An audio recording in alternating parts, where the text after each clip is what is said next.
Zvakatanga zvichiita sekurota, asi paairota aisara achikonfyuzika kuti ndikurota here kana kuti zvinhu zvikuitika chokwadi. Akarota oudza vabereki, amai, pane zvandiri kuona zviri mumba umu.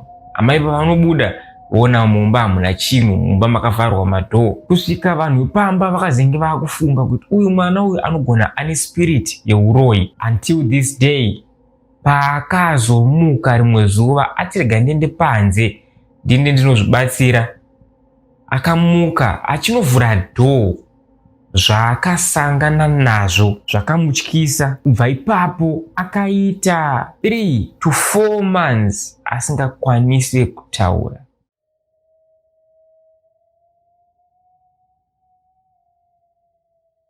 Ladies and gentlemen, welcome to Slick Media TV, pano pamazimu Untold Stories. Nyaya yedu yanhasi inobva kuna mai vanotaura kuti ivo vakaona varoi. Kubva musi uyu wavakaona varoi, vakabatwa shaya, vakatadza kutaura kwechinguva chinokwanisa kuita 3 to 4 months vasingakwanisi kutaura, vachirwara, vasingakwanisi kumuka. Rega tinyatsonzwa vachinyatsorondedzera nyaya yavo kuti zvakafamba sei, chii chakatora nzvimbo.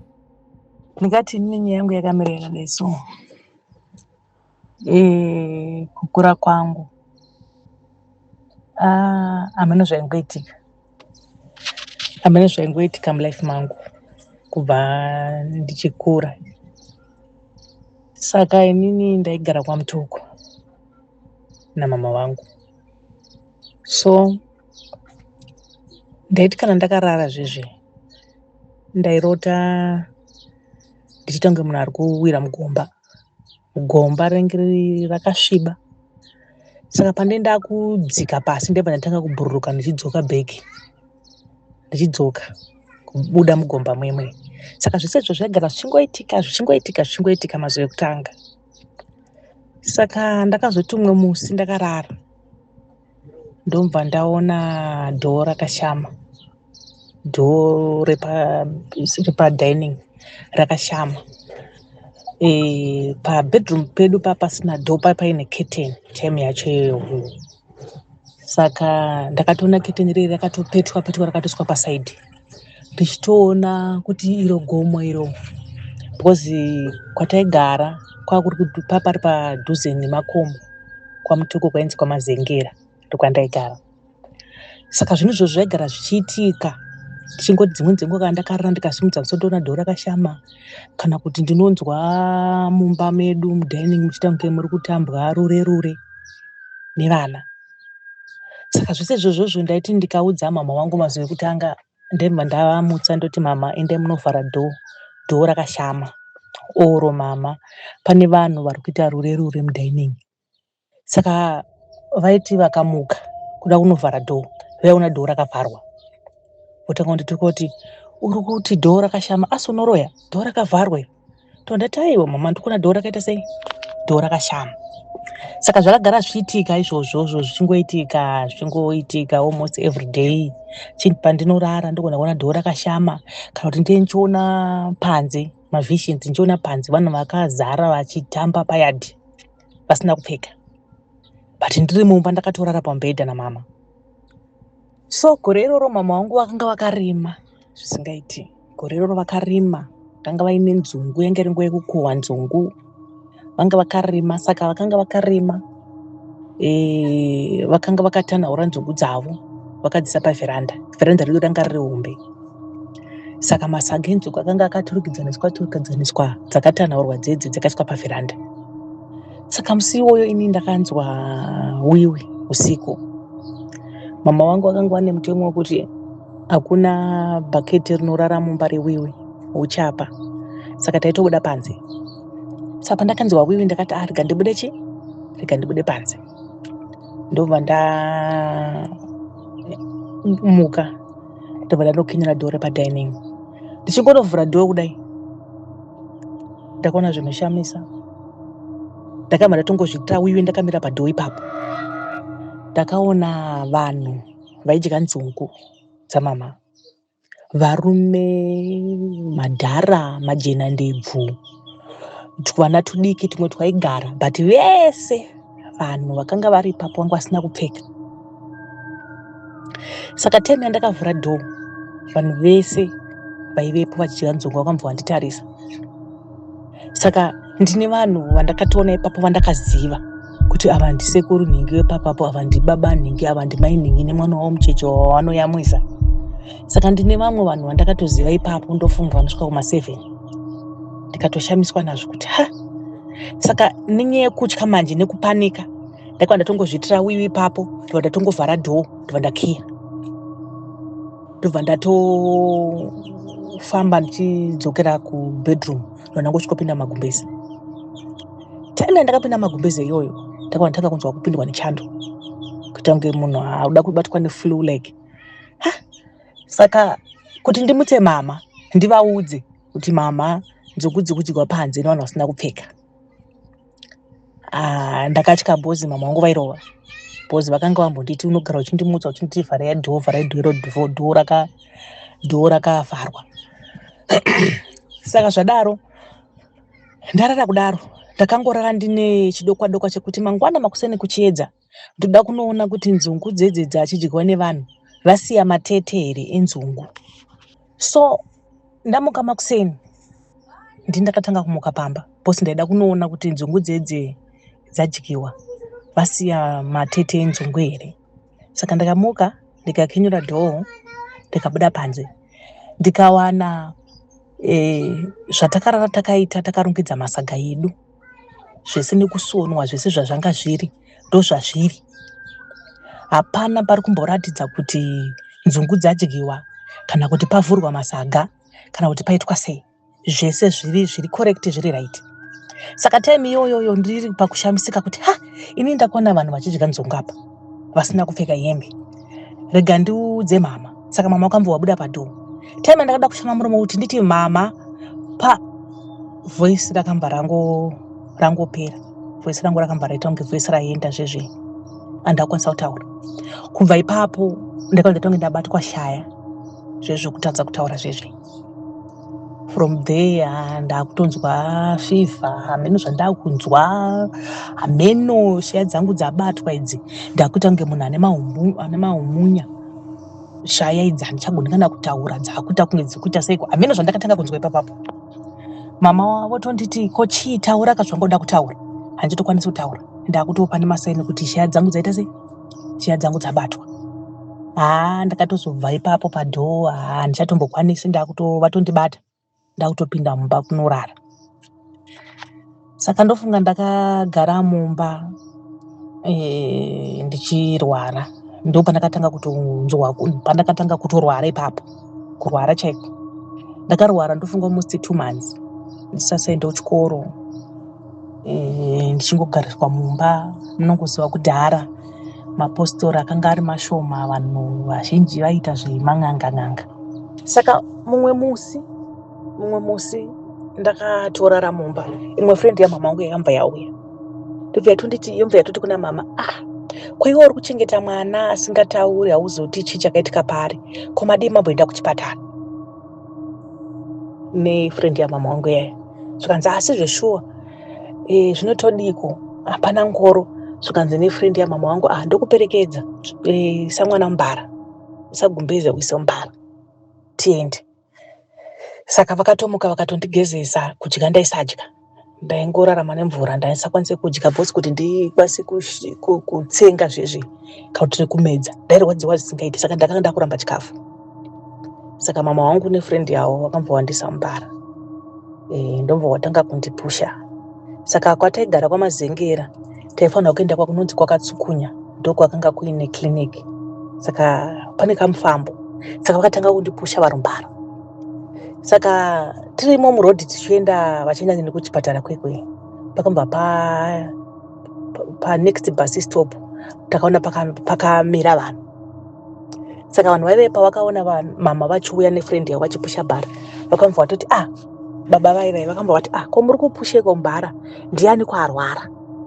Zvikanzi namama, mwana uyu asiri kunzwa mushe. Saka tatimbosvika naye kupi, kuchipatara. Saka ini ndakarara, ndakafuga, ndakatarisa saidi. Saka ameno chakangonditi ndisumudze musoro. Saka Time ndakasimudza musoro kudai, ndakaona ndaona sekuru vaya ndovaitaura, vandakaona paya vachidya nzungu. Ndakanetseka kuti ndiudze mama manje kuti ime ava ndo vanhu vandakaona vachidya nzungu. Handazokwanisa kutaura from there, handisokwanisa futi kuita sei kutaura. Saka ivo sekuru vai nekuti iwewo vakandiona ini ndikavaona live, kwete ndakakotsera kuti ndairota, no, ndakavaona live vanavo. Vakambva vatatarisana mumaziso kudai, ivo ndobva vaziva zvakaitika, iniwo ndobva ndazivawo zvakaitika musi iwoyo usiku, kuti vanhu ava ndakaona vachidya nzungu. Ivo vakambva vazoti shuwa mwana uyu akationa. Saka ndopa vakambva vati sekuru vai ko madarire ekuti muende nemwana asingataure kuchipatara, madii madzokera naye kumba mamboita zvokufamba nasekuru vaya. Bati ndakanetseka manje, ndoda kutiraya kudza mama kuti imi ava musavateerera ava, but handisokwanisa kutaura manje. Vana mama vakambva vangoti asi zveshuwa advhaisi yamatipa yakanaka, rega tidzokere kumba timbotsvaga pamwe kumapostori tingabatsirika. Vakambva vatotendesa bhara rere, takutodzokera kumba. Ndobva ndatosvika kumba, ndobva vatongondisa futi mumba mwemwe, bosi ndaisatombobbuda panze. Ndaiti ndikabuda panze ndikatarisana nezuva, kana especially kana kuine zuva zvezvi, hamene zvandainzwa, hamene kuti handikwanisa kana kuzitsanangura zvandainzwa. Ndaisakwanisa kuenda pazuva kana pamushana chaiwo. Saka ndaibuda mumba manheru zvezvi kana kuti zuva ranyura paipai, ndobva ndaikwanisa kutobuda panze. Saka nguva yangu zhinji ndangowo munhu anogara mumba, ndofa ndakatoita teme yese ndisingaenda kuchikoro. Number 1 ndisingaenda kuchikoro, number 2 ndisingatauri. Saka mumwe musi mama wangu vaenda kutsime kunochera mvura,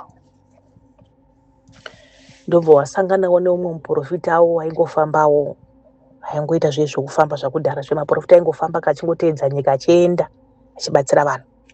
Ndobva wasangana nemuprofita iyeye, ndobva achivaudza kuti masiya mwana kumba ari kurwara, sei musina kutsvaga zvakaita kuti mwana uyu asataure? Munoziva kuti mwana wenyu ari kuda kutaura but haasi kutokwanisa kutaura.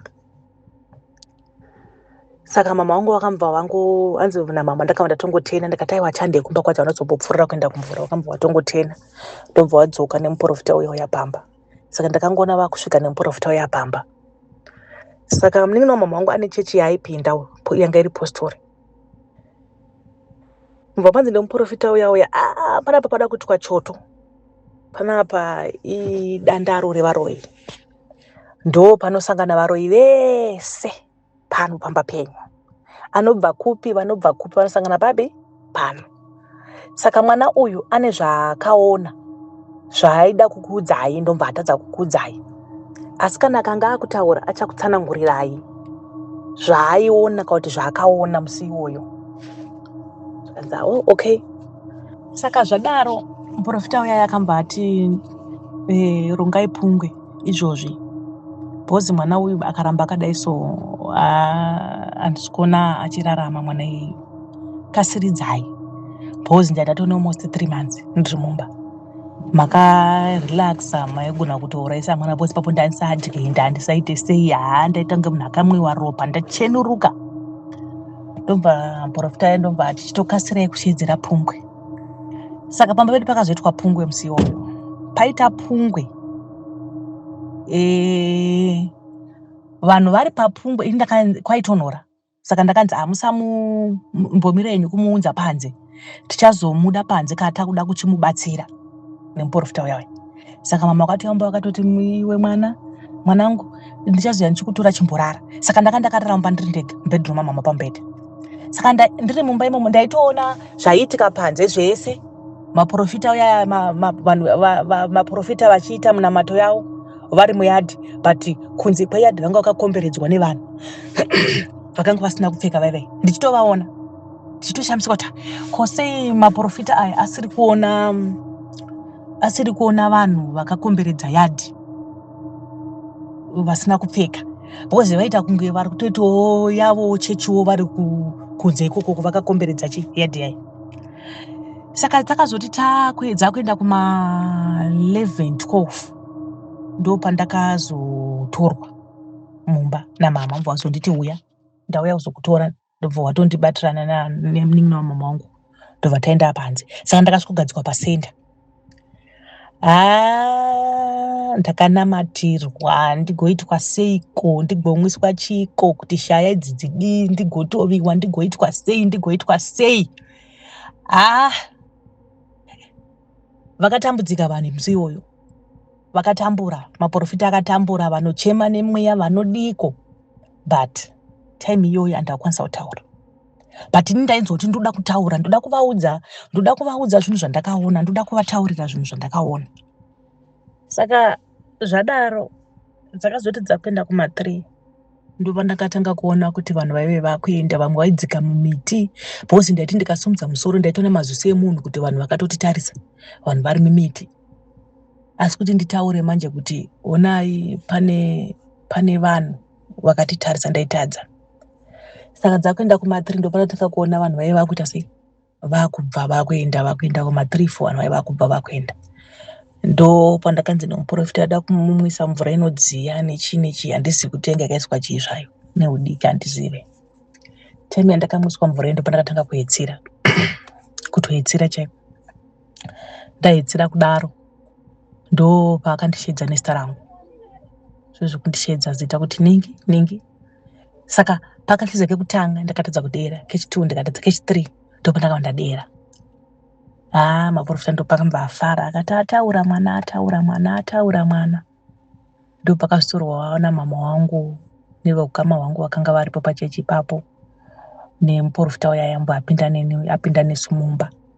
Ndomba achibvunza mama kuti mwana uyu ane zvaakambokuudza here. Zvikanzi namama anombototi doo rakashama, anongotaura zvimwe zvinhu zvinotyisa mwana iyeyu. Anogona kutokuudzai kuti tisati tatorara. Ndaigona kutoona vanhu vachitoita laini vachitopinda muyadhi. Saka ndaigona kuudza kuti mibikai tidye tiite tirare. Vanhu vaive vauya. But inini maziso angu ndiye aingoona zvinhu izvozvo. Hakuna umwe aitombozviona. Saka vanhu pamba vakapedza kuti uyu anoita kunge anoroya uyu. Chichi. Saka muprofita akazobvunza mama wangu kuti mwana uyu ane zvaanomboudza here. Zvikanzi anotaura. Anenge achingoti ndirikuona zvakati, but inini ndaitozviignore. Ndo pavakanzi mama wangu tendai mwana uyu bozi ndiye anofanira kuva achitori muchengeti wenyu pano. Nyika yamunorarama ino izere varoyi. Ndo pandakanzi chitsanangura zvawakaona.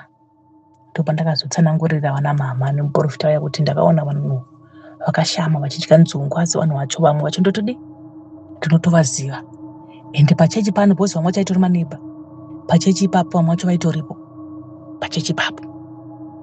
Tobva toshamisika vakati ndiani? Profita mubva andititaura kuti vana mama vaziva. Ndobva ndavaudza kuti ningi naningi. Ndo vanhu vandakaona. Ndobva ndatozovatsanangurira kuti musi wamakanya vaida kuenda neni kuchipatara uya sekuru vaive vatakasangana neni vakatidzokerai neni kumba. Ndo mumwe wevamwe vakanga varipo pagurupu rere.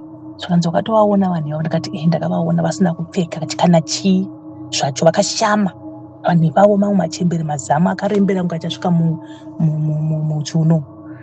Saka kubva ipapo life yangu ndiriko kwaMutoko haina kuzomboita zvakanaka. Wozive chero kufamba ndakanga ndakutya, chero kufamba usiku, chero kusara ndega pamba, kungwe 6 o'clock chadzikatochaya. Ndaitoziva kuti mangwana aya atangisa.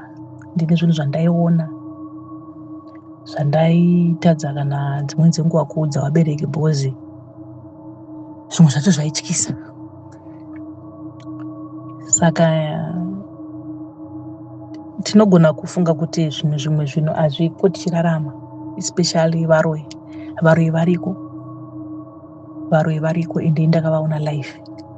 Kwete kuti ndakakotsira, asi kuti ndakatomira ndakatotarisana navo maziso, mboni tumboni. Muroyi ini ndakamuona nemaziso angu. Ende vanhu ivavo vanorarama variko.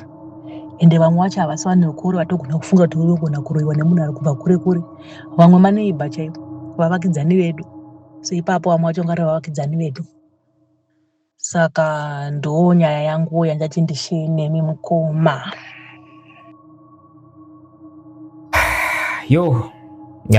Ladies and gentlemen, zvaoma. Mukaona tichirarama in the physical world, it also means that there is a spiritual side of things.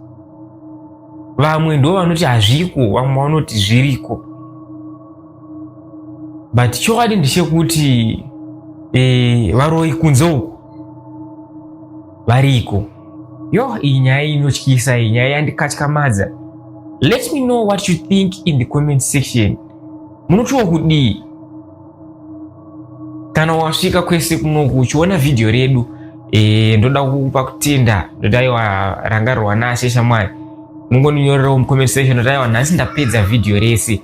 Ovatiudza kuti uriona uri kupi. This is Slick Media TV paMazimu Untold Stories.